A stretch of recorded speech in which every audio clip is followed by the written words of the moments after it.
Hi, I'm Summer Spence and I am at the Wedding Cottage, Hawaii, and I'm going to show you how to use a barrette.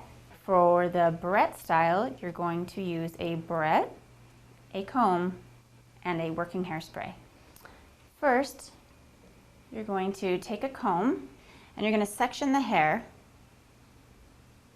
being mindful of the part that it doesn't come down too low so it shows underneath the barrette. You're going to do the same on the other side, and then combing the hair towards the back center of the head. After you've combed the sides back, they're going to hold this a little bit loosely and then slide the barrette onto that section of the hair.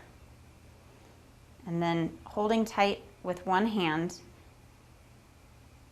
so that you secure the right placement, and then clipping it.